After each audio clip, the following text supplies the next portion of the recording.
అంటే ప్యాషన్ కాదు కాదు, ప్రాణం.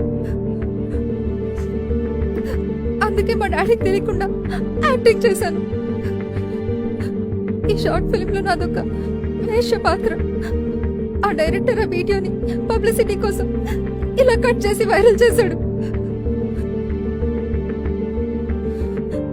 అసలు ఆ వీడియో అలా ఉండదండి.